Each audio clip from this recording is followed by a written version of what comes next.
Salut à tous, c'est Nouchka et dans cette vidéo, je vais vous présenter tout mon matériel pour l'Ultra Trail. Bon, à chaque fois que je poste sur les réseaux sociaux des vidéos ou des photos où on me voit avec tel short, telle montre, tel machin, on me demande toujours la ref. Donc là, je vais faire une vidéo où je vais tout vous présenter, comme ça vous aurez les références de tout. Mais avant toute chose, en parlant de réseaux sociaux, sache que je publie chaque jour du contenu gratuit sur mon compte Instagram autour de la nutrition sportive et du sport. Je te laisse t'abonner si c'est pas déjà fait et que ça t'intéresse surtout. Ok, je suis pas du tout une pro du matos, je vous dis ce que moi j'ai, ce qui me va. C'est pas forcément quelque chose qui va vous convenir. J'ai testé plein de choses avant de savoir à peu près ce qui m'allait. Donc je vais tout vous présenter, y compris le prix. Je l'ai un petit peu en tête, je l'ai pas noté, mais je vous remettrai après le prix de tout dans la description. Et spoiler alerte, la course à pied, c'est pas juste prendre des baskets et courir. C'est un sport qui coûte cher. Ok, on est parti. Je vais vous présenter mon matos des pieds à la tête. Et là, soit dit en passant, c'est tout mon matériel que j'aurai pour le trail de Verbier-Saint-Bernard sur la X-Alpine.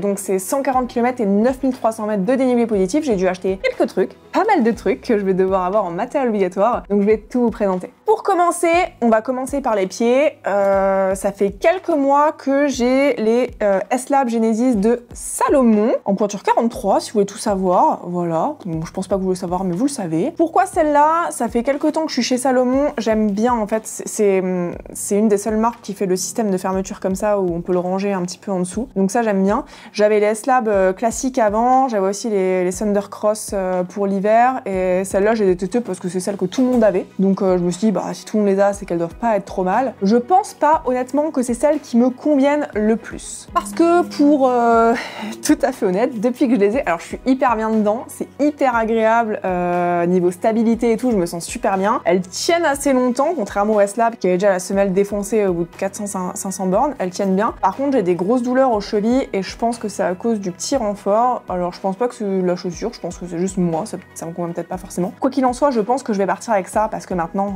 j'ai fait des bornes avec. J'ai deux paires, c'est pour ça que vous voyez un petit 1. J'ai les deux mêmes paires, donc pour pas me tromper, sur une paire j'ai marqué 1 et sur l'autre paire j'ai marqué 2. Et le prix, je crois que la chaussure, la paire, c'est 200 €. Si jamais je décide de ne plus courir avec celle-là parce qu'au bout de 15 bornes, j'ai déjà super mal aux chevilles, mais ça fait des mois que ma cheville est bleue, j'ai les ASICS, c'est les Fuji Light 4. Voilà, on me les a gentiment envoyés, c'est ASICS qui me les a envoyés pour que je les teste, donc ça fait quelques temps que je les teste, surtout sur mes sorties pas très longues, mes footings, et je suis super bien dedans. Le seul truc qui m'embête, mais on m'a dit que c'était moi qui savais pas faire mes lacets, c'est justement le fait qu'il y a des lacets, et ça m'ennuie parce que tous les 1-2 heures, je dois les refaire. Mais par contre, je les aurai en secours, si jamais à un moment donné, mes Salomon ça passe plus, j'aurai celle-là, je sais que je suis bien dedans, que je pourrai dérouler tranquille. Petite update, après avoir tourné cette vidéo YouTube, j'ai pris la décision de pas courir avec les S-Lab Genesis parce que j'ai encore fait quelques sorties où j'ai eu très mal aux pieds et je pense que si je les mets, c'est un truc qui peut me faire abandonner. Ensuite, les chaussettes. Alors, il y a pas mal de mes paires qui sont à la machine à laver, donc je pourrais pas vous les montrer, mais je vais déjà partir avec celles-là, les Compress Sport. Elles sont cool, elles sont roses et jaunes, j'aime bien. Et j'aurai des Salomon aussi, des Salomon S-Lab blanches et rouges. Donc je crois que la paire de chaussettes, je sais pas, ça doit être une vingtaine d'euros à peu près. Comme d'hab, vous aurez tous les prix exacts en dessous de la vidéo. Donc voilà pour les chaussettes. Ça fait quelques temps que je les teste, plusieurs paires différentes et c'est cool. J'ai appris quand même sur mon premier vrai ultra à la Maxi Race que c'était pas mal de changer de chaussettes et de chaussures, surtout lorsque tu as les pieds trempés. Ça évite d'avoir les pieds défoncés pendant 3 jours ensuite. Donc ça, vraie erreur de débutant. Là, j'ai vraiment prévu de changer de chaussettes et de chaussures au moins une fois, voire peut-être un petit peu plus. Je sais pas, on verra. Quoi qu'il en soit, j'aurai de quoi changer. Ensuite, le short. Je pense que le short, c'est le truc qu'on me demande le plus sur les réseaux sociaux. Tous les jours, j'ai c'est quoi la rêve de ton short, c'est quoi la rêve de ton short, c'est quoi la rêve de ton short. Bon, j'ai plusieurs shorts différents, mais celui-ci, c'est celui que je mets principalement depuis peu sur mes courses, sur mes sorties longues. Je l'adore. Alors, c'est un Gore. Tac. Là, c'est l'avant. Et truc que je kiffe sur ce short là et sur les autres shorts que je prends chez les garçons du coup, c'est ce petit cuissard intégré qui fait que c'est vraiment hyper agréable parce que les cuisses ne frottent pas et surtout il est long. Les meufs on a que des mini shorts qui remontent où on voit ton boule et je suis pas hyper fan. Donc là c'est trop cool. En plus il est trop stylé. Je mettrai une petite photo sur la vidéo pour montrer à quoi ça ressemble habillé. Et on a plein de poches aussi autour. Donc là généralement je cours avec mon téléphone. Sur le côté je peux mettre des mouchoirs. poches. Derrière, je peux mettre, je sais pas, mes déchets. Enfin bref, ça fait vraiment des poches en plus et c'est vraiment cool. Vraiment, je kiffe celui-là. Je sais plus exactement combien il m'a coûté. Je vous remettrai le prix parce que je vais pas envie de vous dire de conneries. Ah oui, il est réfléchissant dans la nuit aussi. On reste sur le bas. Un autre truc que je suis obligée d'avoir, c'est déjà un long, parce qu'en plus du short, c'est soit tu mets short avec des chaussettes qui remontent jusqu'au bas du short, soit tu prends un long en plus. Donc moi j'ai pris un haut de l'eau. Il est bien, il est un peu chaud. Et là à Verbier, sachant qu'ils annoncent pas hyper chaud, je regarde les prévisions, pour l'instant c'est pluie et maximum 12 degrés. Donc je pense que je serais peut-être contente de l'avoir le soir. En parlant de pantalon, on doit aussi, en plus de ça, avoir un surpantalon. Ça, bonne trouvaille, il est trop agréable, je le mets même comme ça pour chiller parce qu'il est hyper léger. Je crois que c'est la ref, je crois que c'est le Salomon Bonatti Trail, la même ref que mon kawaii que je vais vous présenter après. Il est vraiment hyper léger, de ouf. Et le truc qui est trop cool, c'est qu'il se plie, tac, tac. Genre il se compresse de ouf, ce qui fait que ton pantalon, tu le ranges comme ça dans ton sac. Donc ça prend vraiment pas de place et c'est vraiment agréable. Je l'ai testé sur une sortie longue le week-end dernier avec de la grosse flotte. Il n'est pas totalement imperméable. Donc je sais pas trop quoi en penser. C'est-à-dire que il est hyper agréable. Maintenant, s'il pleut beaucoup, je pense que je vais avoir un peu le seum de pas avoir un vrai truc en Gore-Tex. Mais d'un autre côté, je pense que tu es obligé de faire un peu le choix du poids vs comment ça te protège, et pareil pour le kawaii, je vais vous en parler après. Comme d'hab et comme la grande majorité de mes produits, tout est acheté dans la gamme homme parce que pour les mecs, il y a des meilleurs produits je trouve. Pour les brassières, pareil, je les ai pas là parce qu'elles sont à la machine à laver, donc je vais vous mettre les références. J'ai aussi cherché des brassières qui sont bien, où il n'y a pas de frottement, parce que souvent après les trails longs, je suis en sang ici et dans tout le dos. Donc là pareil, ça fait quelques semaines que je teste d'autres brassières et je vais partir avec 2 brassières, je changerai peut-être au milieu si c'est trempé, s'il pleut, etc. Le t-shirt, forcément, le t-shirt, je mets mon t-shirt Chamois Gang de ma marque qui est sorti il y a pas longtemps. Instant auto-promo, c'est mon t-shirt qui a été réalisé avec votre aide, le logo qu'on a choisi tous ensemble sur les réseaux, avec la topographie du massif des Aravis qu'on voit juste dessus, le petit écusson de la Haute-Savoie, le petit écusson de la France et derrière, bam, Chamois Gang. Pourquoi on a fait ces t-shirts? Déjà parce que c'est parti d'un délire avec les gens sur les réseaux en mode mais tu veux pas faire des t-shirts Chamois Gang, etc. Et j'ai pris ça un peu au sérieux et j'ai vraiment voulu créer un t-shirt Dutch Qualitat qui soit vraiment bien adapté à la pratique de l'ultra trail, parce que je trouve que c'est une vraie problématique de trouver des t-shirts qui sont bien, qui sont respirants, qui te tiennent pas chaud, qui sèchent vite, etc. Et là on a vraiment pris un tissu vraiment qui a toutes ces qualités-là. Il est thermocollé, donc il n'y a pas de couture, et ça c'est super parce que du coup il n'y a pas de frottement quand on l'a sur soi. On a tous l'expérience avec le sac d'hydratation qui frotte et du coup on a des grosses marques à cause des coutures. Là, ça fait quand même 3 mois que moi je le teste, même avant de le mettre en vente, et j'ai pas du tout de problème à ce niveau-là. Il est hyper léger et puis on a aussi décidé de le faire en blanc. Il y aura peut-être d'autres déclinaisons, mais quoi qu'il en soit, aujourd'hui, la première édition est blanche parce que, truc peut-être un petit peu bête à laquelle vous ne pensez pas les amis, mais c'est de vous habiller en clair pour éviter d'avoir trop chaud,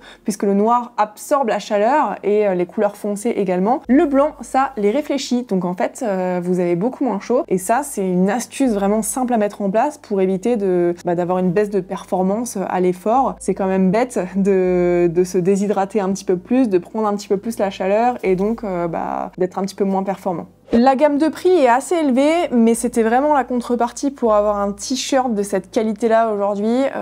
Nous, on fait pas beaucoup de marge, pour être tout à fait transparent avec vous. C'est plus un kiff aujourd'hui de vous proposer des t-shirts et puis de faire mes propres t-shirts pour les trails. Mais voilà, c'est vraiment ce qu'il y a de mieux aujourd'hui que vous pouvez trouver sur le marché, et je suis très contente de vous les proposer. Donc si ça vous intéresse, vous pouvez aller checker le marketplace, je vous mets le lien juste en dessous. Si jamais il n'y a plus de taille dispo ou qu'il n'y a plus votre taille dispo, sachez qu'on fait des réassorts, donc il faudra juste attendre quelques semaines. Ensuite, en plus du t-shirt, une des choses qui est obligatoire dans la liste du matériel, c'est un long en haut qui soit polaire.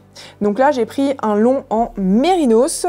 de quelle marque, je ne sais même plus. Icebreaker, voilà, je connaissais pas, mais j'ai demandé conseil sur les réseaux et on m'a conseillé ça. Et pareil, j'ai pu le tester, il tient vraiment chaud et en plus il sèche hyper vite, donc c'est cool. Il demandait un poids minimum pour pas avoir un truc trop léger et qui tienne pas assez chaud. Donc je sais plus exactement le poids, mais là il rentrait bien dans les cases et vraiment ça, je sais que je vais le mettre même pour le ski l'hiver, ça va être trop bien. En fonction de la météo aussi, si genre il fait pas super chaud mais qu'il fait pas trop froid non plus, ce que je fais souvent c'est que je pars avec mon t-shirt plus des manchettes. Alors c'est des manchettes de vélo que j'ai gagné sur une cyclo l'année dernière, Megève Mont Blanc Cycling. Très belle cyclo d'ailleurs, si ça vous intéresse, elle est très cool, très belle. Et du coup ouais, je pars avec mon t-shirt plus ça et ça me permet de les enlever. Par exemple quand je pars de nuit, je pars avec ça et puis au petit matin quand il commence à faire un peu soleil, je les enlève et c'est beaucoup mieux qu'avoir le truc en mérinos qui te tient chaud à mort. Donc c'est un bon compromis pour pas avoir ni trop chaud ni trop froid. Et puis en plus, ça prend pas de place. Ensuite, on continue avec le haut et le Kawe. Donc c'est la même gamme que le surpantalon, c'est Bonatti Trail. J'espère que c'est ça et que je le prononce pas mal, mais je crois que c'est ça. Alors, moi j'avais un Kawe de la gamme Keep Run qui est très bien et que j'ai toujours et que je vais prendre au cas où. Le problème, c'est qu'il est pas du tout respirant et je crève de chaud dedans. Ça, le Kawe, il est vraiment bien. Déjà, il prend pas beaucoup de place, il est léger et il est hyper respirant. Je l'ai pris en jaune pour qu'on me voit aussi. Là, au moins, s'il fait moche, le but, c'est quand même qu'on me voit. Donc, au moins, avec le jaune, on me verra. Et il y a la petite poche ici, si tu veux mettre le téléphone, etc.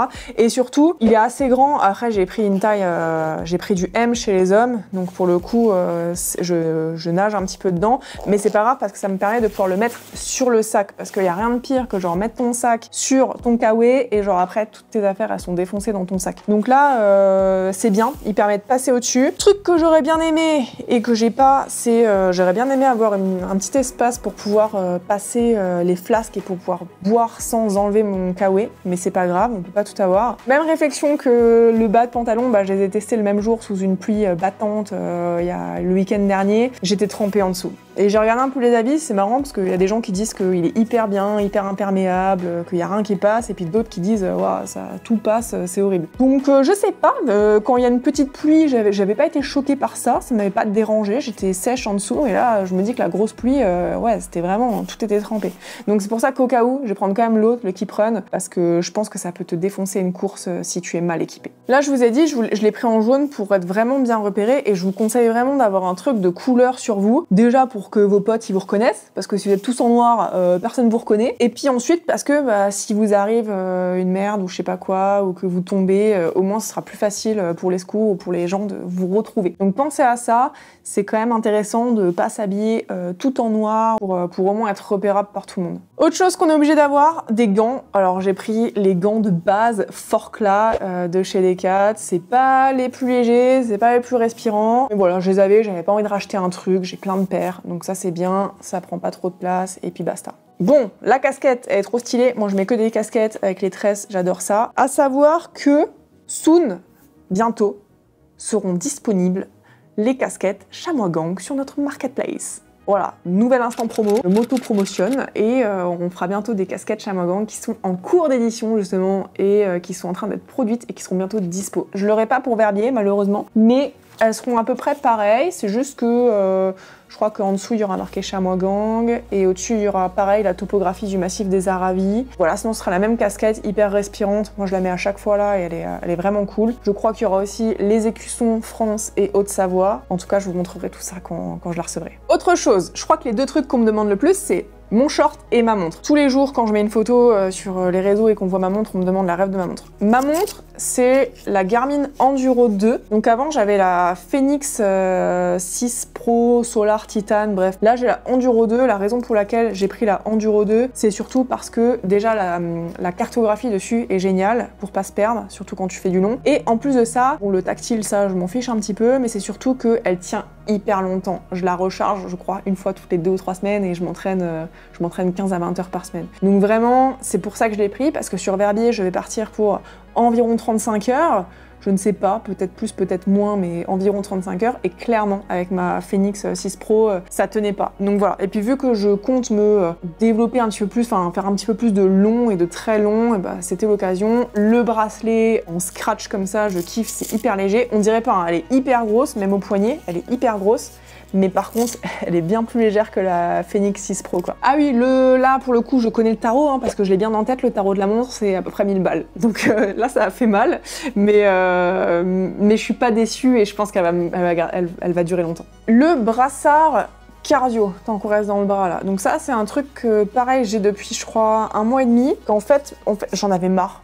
Pour être tout à fait honnête, de la ceinture cardio qui t'arrache le ventre et qui te fout en sang. Voilà, j'en ai marre, j'ai des cicatrices que je garderai toute ma vie, je crois, à cause de la ceinture cardio. En plus, elle tombe, elle tient pas, quand tu transpires, c'est horrible, ça te défonce le ventre. Là, j'ai pris ça il y a 1 mois et demi et franchement, c'est le feu. Niveau fiabilité, c'est aussi fiable que la ceinture cardio. Elle tient hyper longtemps, je crois que c'est à peu près 40 heures, un truc comme ça.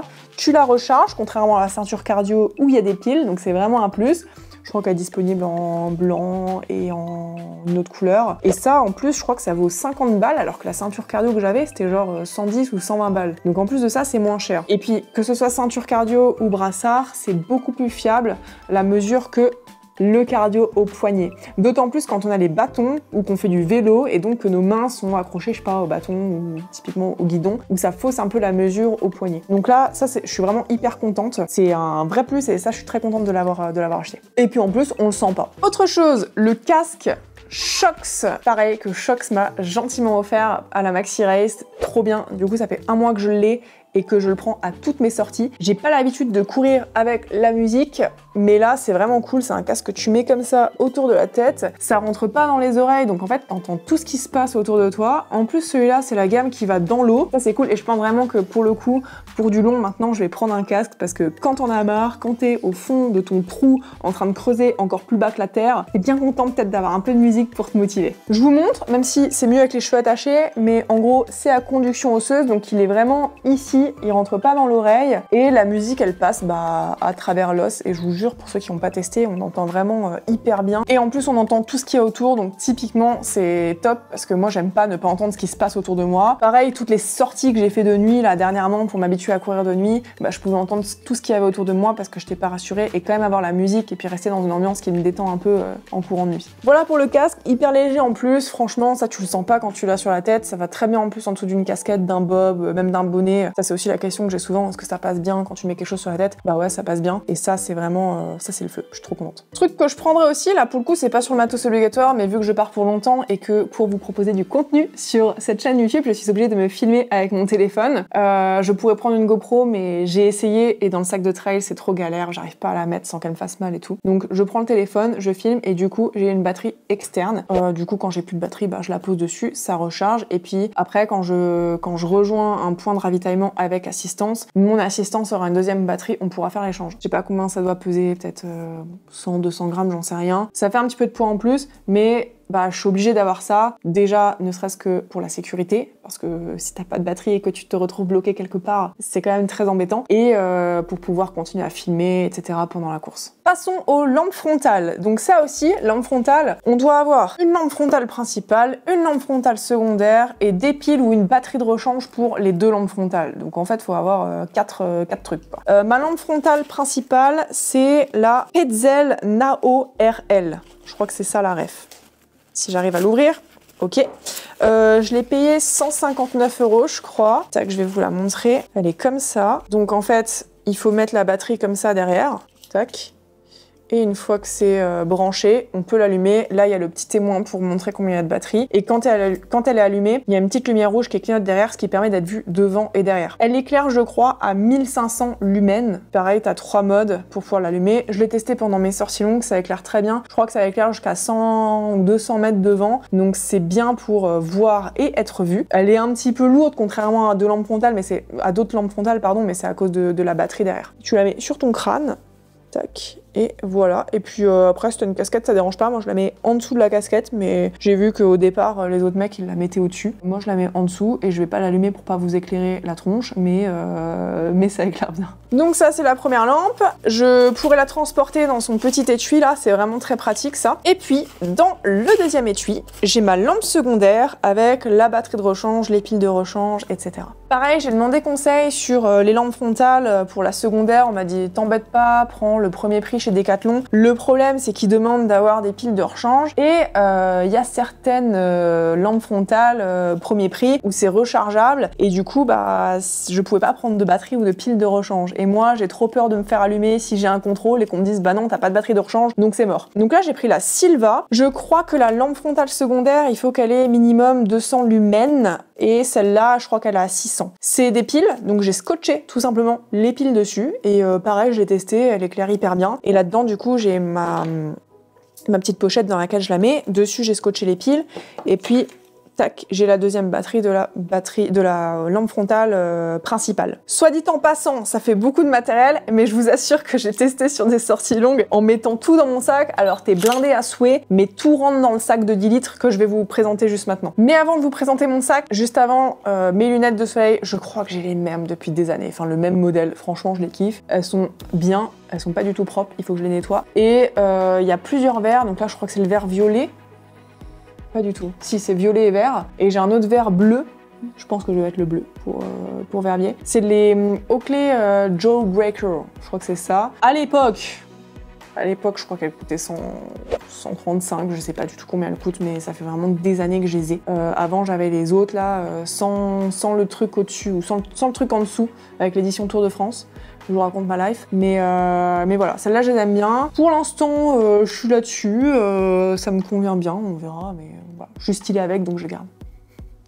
Et enfin, mon sac, mon carquois, mes bâtons. Donc on va commencer par les bâtons, comme ça je viendrai du sac.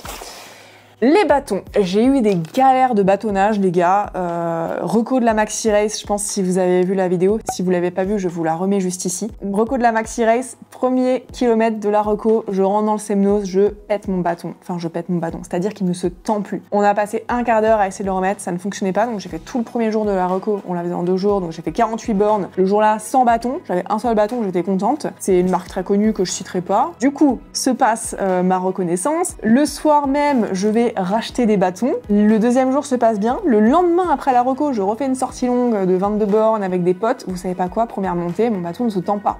Ils étaient tout neufs, ils n'avaient fait aucune sortie, enfin ils avaient fait une sortie la veille quoi. Donc là, voilà la panique, parce que je me dis que si à Verbier, quand j'ai 9000 Nm de dénivelé positif, ça fonctionne pas, je vais avoir un petit peu le seum et ça va être très compliqué. J'ai posté un petit message de seum sur les réseaux sociaux, et il y a Guidetti, une marque de bâtons de trail et de randonnée qui m'a contacté. Guidetti d'ailleurs, c'est aussi Authentic Nutrition, c'est la même entreprise, Authentic Nutrition, qui est une marque que moi je consomme sur mes courses de trail, je vous en parle souvent. Et là, je ne connaissais pas cette marque, mais du coup, j'ai pu tester depuis maintenant 1 mois et demi les bâtons Guidetti, et j'en suis vraiment très contente. Ils se tendent hyper facilement. Alors, il fait un peu crade là, mais ils se tendent vraiment hyper facilement. Tac. Alors, attendez, c'est mieux quand on est debout, mais voilà. Ils sont hyper légers. J'ai regardé le poids, ils sont même plus légers que les autres marques concurrentes. Et après, pour les ranger, bah, c'est hyper simple aussi. Il y a juste à tirer là-dessus. Hop. Tac, et ça part dans le dos. Ça c'est cool. Update. Juste un truc, une petite particularité dont je n'ai pas l'habitude, c'est sur ces gants pour l'attache. En fait, on l'attache comme ça. Voilà. Et en fait, c'est un petit gant avec un petit crochet qu'on garde sur soi quand on a les gants pendant la course et qu'on n'a pas les bâtons parce qu'ils sont derrière. Donc c'est juste une petite particularité, faut s'habituer.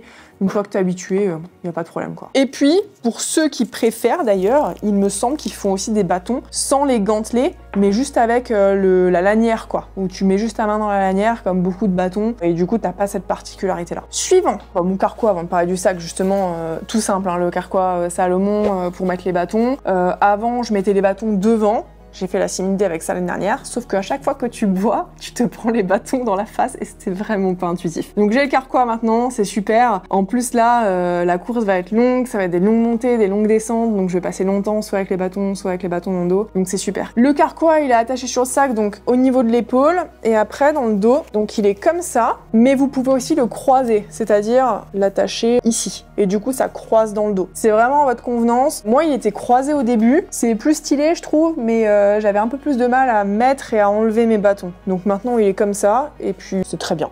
Tant qu'on est là, je vous présente le sac. J'avais un autre sac Salomon avant, avec des poches devant qui se ferment, parce que là, la particularité de celui-ci, il est beaucoup plus léger, mais par contre, il n'a pas de poche qui se ferme. Pour moi, mais c'est très personnel. C'est ma façon de pratiquer, je préfère avoir des poches. Je me sens plus safe avec des poches qui ferment, mais j'ai parlé avec plein de gens, il y a plein de gens que ça dérange pas. Voilà, il est beaucoup plus léger. C'est un 10 litres, je crois. Avant, j'avais aussi un 10 litres, mais avec une poche qui se ferme dans le dos aussi sur le côté. Là, c'est juste une espèce de pochette où on range les trucs dedans. Donc pareil, c'est pas un problème, mais c'est juste une question d'habitude. Et par contre, quand tu as tout ton matériel obligatoire dans le coffre, il faut juste t'assurer que les trucs qui est en bas, t'en as pas besoin normalement, parce que sinon c'est chiant. Là où avec la poche de côté, bah t'ouvres, en fait tu peux prendre ce que tu veux. Donc c'est juste ça. Je sais pas si je le préfère à celui d'avant. Il est plus léger, donc c'est très agréable de courir avec, mais au final, une fois que tu as tout le matériel et que tu as 3-4 kg sur le dos, est-ce que c'est vraiment utile qu'il soit léger? Je ne sais pas. Pareil, je l'ai pris en blanc, il existe en bleu marine je crois, mais je l'ai pris en blanc pour la même raison qu'évoquée tout à l'heure, c'est que je veux être habillée assez clair pour pas avoir trop chaud si jamais il fait chaud. Les poches, donc je vous ai parlé de la poche derrière, là il y a une poche supplémentaire, c'est là où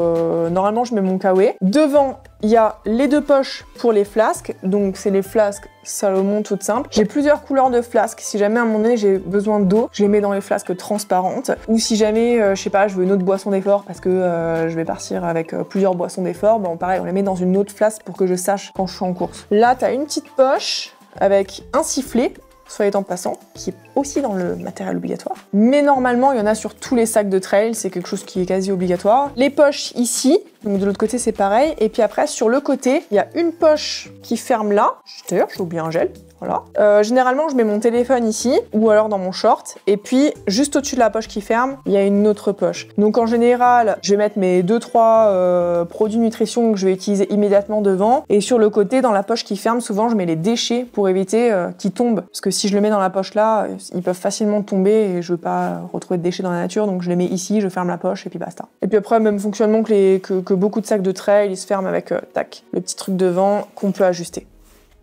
Voilà, ça c'est ce que j'utilise en ce moment. Comme je vous l'ai dit, il y a peut-être plein de choses qui vont changer au fur et à mesure. Moi je suis juste une petite traileuse pratiquante, mais pas professionnelle, donc voilà, je cours pour le plaisir et puis je teste ce qui me convient. On m'a proposé aussi, d'ailleurs ça c'est très récent, de tester les vêtements X-Bionics. Donc ça je vais tester, c'est une marque qui est suisse d'ailleurs et qui est basée à Zurich en Suisse. Donc je vais pouvoir tester les vêtements dans pas longtemps, je vous ferai un retour d'ailleurs. Je vous ai aussi parlé des chaussures ASICS, ils m'ont envoyé d'autres affaires à tester, donc ça aussi je les remercie grandement parce que c'est super cool. Pour l'instant, je suis hyper bien dedans. Je les mets surtout pour mes footings parce que le short, c'est la raison que je vous expliquais tout à l'heure, il est pas comme celui-ci, il est un petit peu plus court et il a pas le cuissard, mais pour les footings, ça convient très bien. Et puis voilà, on n'est pas trop mal, je pense. Je crois que j'ai rien oublié. Si jamais vous pensez qu'il y a des choses que j'ai oubliées ou que vous avez d'autres questions sur mon matos, n'hésitez pas à me le dire en commentaire, j'y répondrai avec grand plaisir. Si cette vidéo t'a plu, n'hésite pas à me laisser un petit pouce, un petit commentaire ou alors à t'abonner, ça fait plaisir et ça m'aide à vous proposer toujours plus de contenu. Et puis sinon, eh bien, je te dis à bientôt sur les réseaux ou sur les sentiers.